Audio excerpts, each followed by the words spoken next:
ప్రారంభం. రెండు పుస్తకాల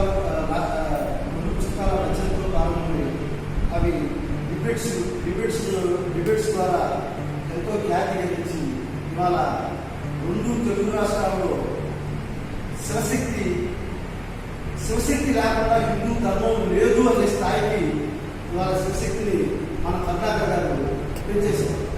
అలాగే ఇక్కడ మన గుంటూరు జిల్లాలో మనకి సుమారుగా ఒక 5,000 మంది సభ్యులతో మనకు ఒక టీము మనకు రన్ అవుతూ ఉంది. అన్ని మండలాల నుంచి 5,000 మంది సభ్యులతో మనకి టీము రన్ అవుతూ ఉంది.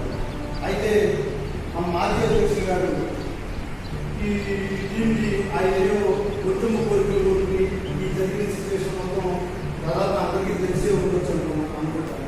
ఆర్థిక వ్యవస్థని చేతుల్లో తీసుకుని ఆర్థిక వ్యవస్థని చిన్నాభివృద్ధి చేయాలని, సంస్థని తప్పుదారి పెట్టించాలని ఎన్నో రకాలుగా ప్రయత్నాలు ఇస్తే దానికి వాళ్ళు ఒప్పుకోపోయేసరికి కోర్ కమిటీ వాళ్ళు మొదటి సంఘటన స్వర్ణ భారత్ నగర్.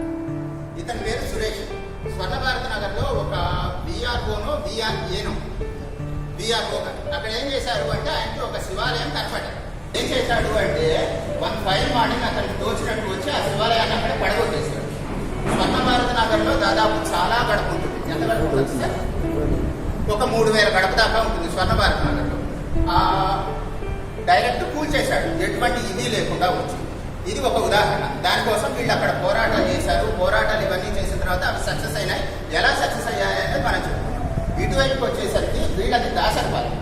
వీళ్ళు దాసరపాలెంలో ఎంత గడప ఉంటుంది? ఒక 8,000 గడప ఉంటుంది. ఈ 8,000 గడపకి వీళ్ళకి ఒక గుడి కూడా సభ్యంగా అక్కడ వీళ్ళు కూర్చుని పూజ చేసుకోవడానికి లేక ఆ చుట్టుపక్కలలో వీళ్ళు ఏం చేశారు అంటే అక్కడ కమిటీ వాళ్ళ స్థలం ఒకటి, ఆ స్థలంలో వాళ్ళకు ముందుగా సమాచారం ఇచ్చిన తర్వాత అక్కడికి తీసుకెళ్లి ఒక విఘ్నేశ్వరుడు విగ్రహాన్ని ప్రతిష్ఠించుకున్నారు. ప్రతిష్ఠించుకుని దానికి పూజ చేసుకుందాం, రోజు ఇక్కడికి వచ్చి పూజ చేసుకుందాం అనుకున్నారు అందరూ కలిసి. 1 ఫైల్ మార్నింగ్ అక్కడ ఎదురుగా జీసస్ క్రైస్ట్ ఫోటో ఒకటి వచ్చేసి విగ్రహానికి ముందు పెట్టారు. ముందు పెట్టిన తర్వాత ఏం జరిగింది అంటే అక్కడికి పోలీసులు వచ్చారు. మత సంబంధమైన గొడవలు జరుగుతాయి, ఆ గొడవలు జరుగుతాయి, ఈ గొడవలు జరుగుతాయి అని చెప్పి పోలీసులు వచ్చారు. పోలీసులు వచ్చి ఏం చేశారు అంటే రెవెన్యూ విభాగం వాళ్ళు ఏదైతే చెయ్యాలో ఆ పనిని పాపం రెవెన్యూ విభాగం వాళ్ళతో కూడా కాకుండా పోలీసులు చేసేశారు. అంటే గుడి పడగొట్టేశారు.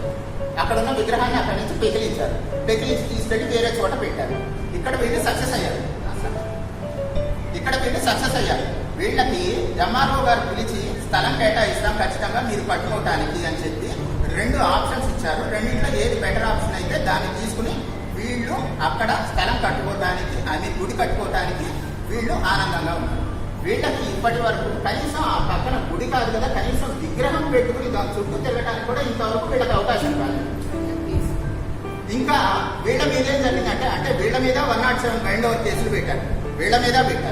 వీళ్ళని ఓకే వీళ్ళందరూ కలిసి కొలాబరేటివ్గా కలిసి అందరూ సంఘటితంగా ఉన్నారు కాబట్టి వీళ్ళు సక్సెస్ అయ్యారు. ఇక్కడికి వచ్చే మైనస్ ఏంటంటే దాసరపాలెం దగ్గరకు వచ్చేసరికి వీళ్ళు సక్సెస్ అవ్వలేకపోవడానికి కారణం ఎక్కువ శక్తి అక్కడ ఉన్నా సరే ప్రతివాడు నాకేం జరుగుతుందిలే, నాకేం కాదులే, నాకేమిటి సంబంధం, మా ఇంట్లో వినాయకుడి ఫోటో ఉన్నది, బయట గుడి ఉంటే గుడి లేకపోతే నాకే అని అనుకుంటున్నారో లేదా వేరే రకాలైన ఏమన్నా ఇబ్బందులు పడుతున్నారో తెలియదు. కానీ వీళ్ళు సక్సెస్ అవ్వలేకపోయారు. ఇప్పటికీ అక్కడ ఉన్న ప్రతి వాళ్ళకి అక్కడ గుడి కావాలి అని మనస్ఫూర్తిగా ఉన్నది. ఆ రోజు నేను కూడా అక్కడ ప్రత్యక్ష సాక్షిని. విగ్రహం ముందు కొంతమంది వెళ్ళి అడ్డంగా పడుకున్నారు, మమ్మల్ని తన్ని లేదంటే మమ్మల్ని చంపి తర్వాత అది పడగొట్టండి అని మాట్లాడారు. అది చేశారు, ఇది చేశారు, అక్కడ విగ్రహాన్ని తీసేశారు. వీళ్ళు సక్సెస్ అవ్వలేకపోవడానికి కారణం కేవలం వీళ్ళు బయటకి ఈ రకంగా వచ్చినా సరే వీళ్ళకి సరైన గైడెన్స్ అనేది ప్రాపర్గా లేకపోవడం. ఆ పీరియడ్లో వీళ్ళు శివశక్తి వాళ్ళని కలిశారు. శివశక్తి వాళ్ళని కలిసిన తర్వాత వాళ్ళు ఏం చేశారంటే శివశక్తి వాళ్ళు కొన్ని ఐడియాస్ ఇచ్చారు ఎట్లా ముందుకు వెళ్ళాలి అని. లీగల్గా కొన్ని పాయింట్స్ కూడా చెప్పారు ఎలా వెళ్ళాలి అని. వాస్తవంగా వాళ్ళు ఇంప్లిమెంట్ చేయలేకపోయారు. ఎందుకు ఇంప్లిమెంట్ చేయలేకపోయారంటే పాపం వాళ్ళకి దానికి సంబంధించిన సరైన అవగాహన లేకపోవడం. సో ఇక్కడ దీని గురించి నేను మీ అందరినీ కోరుకునేది ఏంటంటే మన స్వర్ణ భారత్ నగర్లో వచ్చేసరికి గుడి కన్ఫర్మ్ అవుతుంది కాబట్టి తర్వాత ఆ గుడిని కట్టడం కోసమని వీళ్ళందరూ మీకు తోచిన విధంగా ఆ గుడి కట్టడానికి సాయం చేస్తారు అని చెప్పడానికి ఈ సురేష్ గారు ఆయన ఫోన్ నెంబర్ ఇస్తారు. తర్వాత గుడి నిర్మాణానికి మీకు తోచినంతగా ఏదో ఒక రకంగా మనందరం హిందూ బంధువులం కాబట్టి చక్కగా అందరం దానికి సహాయ సహకారాలు అందిద్దాం అనేది మొదటి తప్ప. రెండో దఫన వచ్చేసరికి వీళ్ళందరూ ఉంటారు, మనం వీళ్ళందరి దగ్గరికి వెళదాం, లేదా వాళ్ళందరూ మన దగ్గరికి వస్తారు. అక్కడికి వచ్చిన తర్వాత ఆ గుడి మనం ఖచ్చితంగా ఆ ప్రాంతంలో ఏ రకంగా పెట్టుకోవాలి, మన సోదరులకి సోదరిమణులకి అక్కడ ఉన్న ఇబ్బందులు ఏ రకంగా మనం ఖచ్చితంగా వాళ్ళని ఆ ఇబ్బందుల నుంచి దూరం చెయ్యాలి అనేది ఆలోచించడం కోసం మన లాయర్ గారు ఉన్నారు, పెద్దవారు వాళ్ళు సలహా ఇస్తారు. మన ఫ్రెండ్ రామానుదాస్ ఉంది. వీళ్ళందరికంటే చక్కగా ఒక అవగాహనతో వీళ్ళు ముందుకు తీసుకొస్తారు. మనకి ఇక్కడ గణేష్ యాదవ్ గారు ఉన్నారు, రామరాజు గారు ఉన్నారు, తెనాలి రాంగోపాల్ గారు ఉన్నారు. వీళ్ళందరూ కూడా వీళ్ళకి చక్కనైన సలహాలు ఇచ్చి ఖచ్చితంగా ఏ రకంగా ముందుకెళ్ళాలి, వాళ్ళు అక్కడ మళ్ళీ గుడి వేయడానికి, అక్కడ గుడి కట్టుకోవడానికి ఏ రకంగా వాళ్ళు ప్రవర్తించి ఏ రకంగా అడుగులు ముందుకేస్తే సరిపోతుంది అని చెప్పడం కోసం అని చెప్పి వీళ్ళని ఇక్కడికి తీసుకురావడం జరిగింది. వీళ్ళలో మన నాగరాజు గారి నెంబర్ మీకు ఇస్తారు, నాగరాజు గారి నెంబర్ మీకు ఇస్తారు. దయచేసి మీకు తోచిన సలహాలు సూచనలు ఏ రకంగా ముందుకు వెళ్ళాలి అనేది మీకు చెప్తే వాళ్ళంతా డైలమాలో ఉన్నారు. నేను చెప్తాను, మనం అందరం చెప్తాం, అందరం కలిసి ఏ రకంగా అక్కడ వాళ్ళకి ఒక గుడి అనేది నిర్మించి ఇవ్వగలుగుతామో ఆలోచన చేసి మనం మొదటి టార్గెట్గా ఇది పెట్టుకుందామని నేను కోరుకుంటున్నాను. జై శ్రీరామ్. ధర్మం పట్ల, దేశం పట్ల అకుంఠితమైన దీక్షతో అచంచలమైన భక్తితో ఎటువంటి స్వార్థము లేకుండా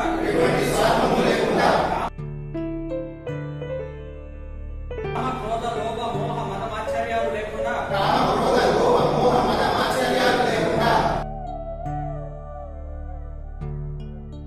నా కన్న తల్లి లాంటి శివశక్తికి అండదండగా ఉంటానని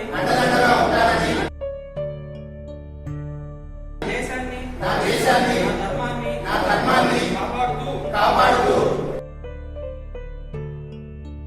నా దేశ యొక్క అభివృద్ధికి పాటుపడతానని ప్రతిజ్ఞ చేస్తున్నాను. భారత్ మాతాకి జై. జై శివశక్తి. జై శివశక్తి.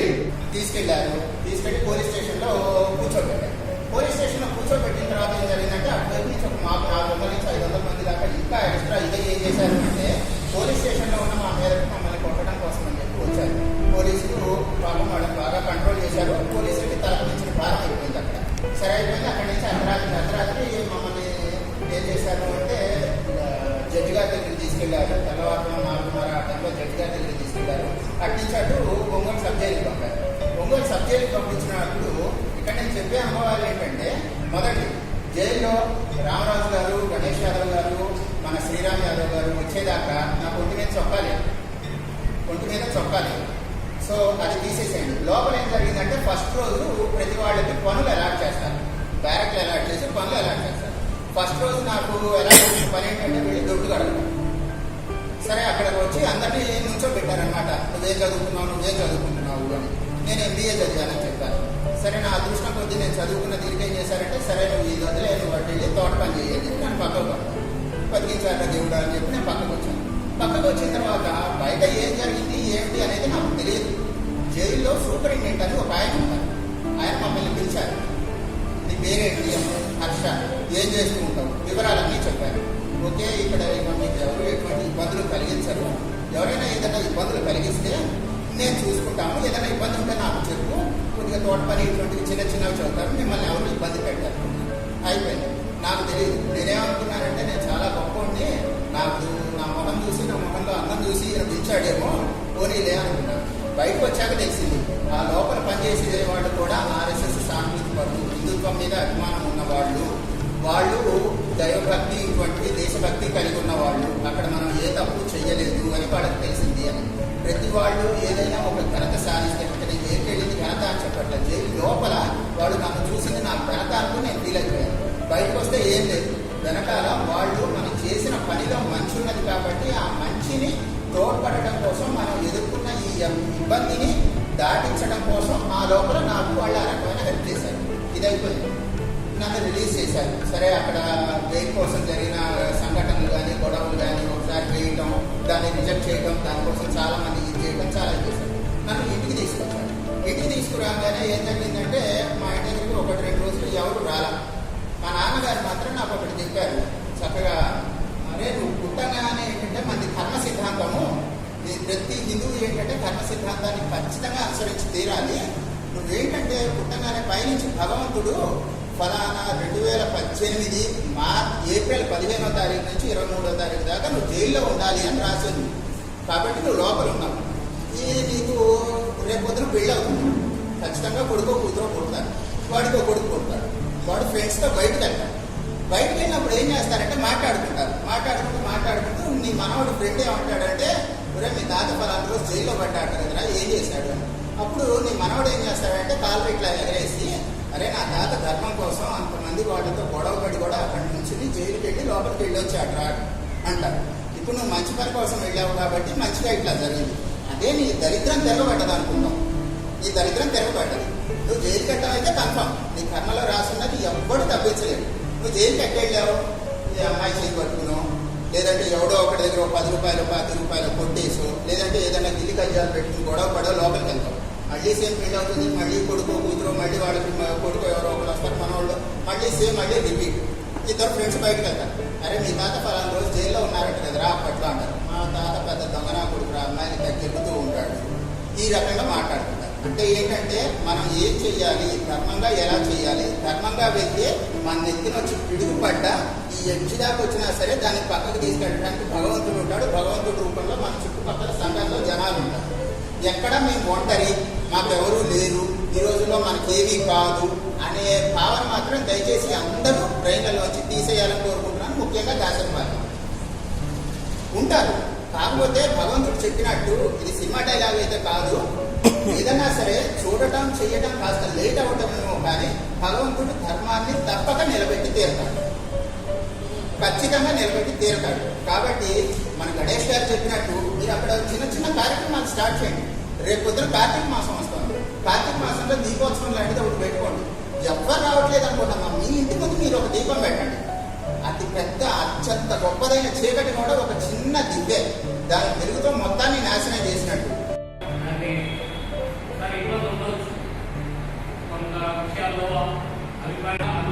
పొరపాటు జరిగింది. ప్రసాద్ గారు ఆయన ఉన్నప్పుడు కొద్దిగా యాక్టివ్గా జనాలు జ్ఞాపకం కానీ ఏదైనా కానీ ఇక్కడ కొద్దిగా పనిచేసిన మాట కూడా వాస్తవం. ఎవరి శ్రమని మనం తక్కువగా అంచనా వేసుకోవడం, కానీ వీటన్నింటినీ కోడీకరించి ముందుకు తీసుకెళ్ళడం అనేది చాలా గొప్ప విషయం. ఏదో వచ్చినా కానీ సమస్యకి ఏంటంటే మూలాన్ని ఎప్పుడు మనం మర్చిపోకూడదు. భయం అనేది ఎప్పుడైనా అందరూ అంగీకరించాల్సుకోవాలి. దానికి కారణం కన్నాల గారు. ఆయన తన సాహిత్యంలో కావచ్చు, తన రాసిన పుస్తకాలతో కావచ్చు, తనకున్న అవగాహనలో అక్కడ ఉన్న లోపాలని ఏదైతే ఉన్నాయో దాన్ని ఎత్తి చూపించడం ద్వారా మతం మార్చే వాళ్ళ దాడి అనేది ప్రారంభమైంది. ఇప్పటివరకు ఏంటంటే మన ధర్మమే మనం చెప్తున్నాం తప్ప క్రిస్టియన్ మతంలో ఉన్న లోపాలు ఏమని అనేది మనం ఎవరు ఇంతవరకు టచ్ చేయని అంశం. దాన్ని పూర్తిగా అవగాహన చేసుకొని దాన్ని బయట చేసేసి అక్కడ ఏం లోపాలు ఉన్నాయి, ఏంటి, ఏ విధంగా మనం దాన్ని ఎదుర్కోవాలనేది దారి చూపించిన వ్యక్తి బట్టి కన్నా తెలుసుకున్నారు. ఆయన హిందూ సమాజం ముఖ్యంగా ఉభయ తెలుగు రాష్ట్రాల్లో